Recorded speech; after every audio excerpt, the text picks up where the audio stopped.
পশ্চিম Asia যুদ্ধের আবহে পেট্রোপণ্যের দামে লাগাম টানতে অন্তঃশুল্ক কমালো কেন্দ্র। পেট্রোলের লিটার প্রতি অন্তঃশুল্ক 13 টাকা থেকে কমিয়ে 3 টাকা করল কেন্দ্র। ডিজেলের ওপর থেকে তুলে দেওয়া হলো অন্তঃশুল্ক।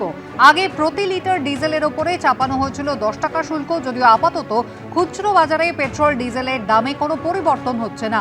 আন্তর্জাতিক তেলের বাজারে অনিশ্চয়তার দরুন চাপ বাড়ছিল তেল সংস্থাগুলির ওপর। গত কয়েকদিনে আন্তর্জাতিক বাজারে অনেকটাই বেড়েছে অপরিশোধিত তেলের দাম।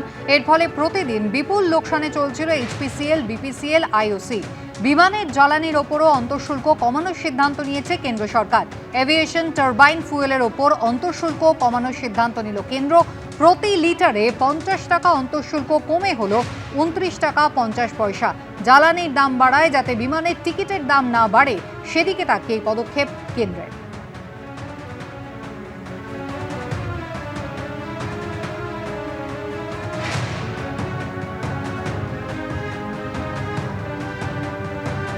जिससे भारत में अवेलेबिलिटी का भरपूर अवेलेबिलिटी रहेंगे, लोगों को कमी महसूस नहीं होने देंगे। कल रामनवमी के दिन माननीय प्रधानमंत्री जी ने इमरजेंसी में एक मीटिंग बुलाई और इस विषयों के ऊपर चर्चा गोष्ठी करके तुरंत निर्णय किए और इसके जितने भी करना है काम वो सब कल रात को ही हमारे मंत्रालय भी और पेट्रोलियम मंत्रालय भी बैठकर काम करके आज इस निर्णय हमने घोषणा कर। জ্বালানি সরবরাহ স্বাভাবিক রয়েছে, কেন্দ্রীয় অর্থমন্ত্রী নির্মলা সীতারামন এমনই জানিয়েছেন। তবে পেট্রোপণ্যের দাম যাতে না বাড়ে, সাধারণ মানুষের অস্বস্তি যাতে কমে, সেই কারণে অন্তঃশুল্ক কমানোর সিদ্ধান্ত নিয়েছে কেন্দ্র। পেট্রোলে লিটার প্রতি অন্তঃশুল্ক 13 টাকা থেকে কমিয়ে 3 টাকা হয়েছে। ডিজেলের ওপর থেকে অন্তঃশুল্ক তুলে দেওয়া হয়েছে।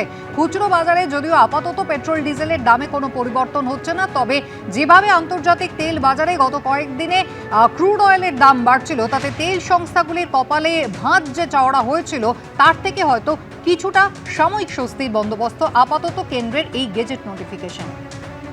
অর্থনীতিবিদ শৈবাল কর কি জানিয়েছেন দেখুন। বিশ্ববাজারে তেলের দামের সঙ্গে ভারত এবং অন্যান্য দেশগুলো তেলের দাম একসঙ্গে সামঞ্জস্যপূর্ণ ও বিশ্ববাজারে তেলের দাম ওঠাপড়া করলে অন্য দেশেও সেটা করে। সেখানে যদি দাম বাড়ে তাহলে একমাত্র রাস্তা দেশের মধ্যে আভ্যন্তরীণ দাম কম রাখার বা একই জায়গাতে রাখার, সেটা হলো যে সরকারের আরোপিত বিভিন্ন শুল্ক, সেস, তারপরে ধরুন কালেকশন কস্ট ইত্যাদি, সেগুলোকে কমিয়ে দেওয়া। অর্থাৎ একমাত্র এইভাবেই যে বিশ্ববাজারে তেলের দাম যতটা বেড়েছে তার এফেক্ট যাতে ভারতের লোকের কাছে না পড়ে, এইটা আটকানোর একমাত্র রাস্তা হচ্ছে যে সরকার যে ট্যাক্সটা কালেক্ট করে প্রতি ইউনিট তেল বিক্রি করার জন্য, এখানে পরিশোধিত তেল বিক্রি করার জন্য, তার উপর থেকে ট্যাক্সটা তুলে নেওয়া। আমার ধারণা এটাই সঠিক রাস্তা। এটা যেটা করেছে, এইটা তুলে নেওয়া মানে সরকারের একটু রাজস্ব ক্ষতি ঠিকই, কিন্তু সরকার ছাড়া এই দায়িত্বটা কে বহন করবে? আগামী দিনে যদি তেলের দাম বাড়েও আন্তর্জাতিক বাজারে বেশ অনেকটা, তাহলেও ভারতে হয়তো ততখানি এফেক্ট পড়বে না। এবিপি আনন্দ, এগিয়ে থাকে, এগিয়ে রাখে।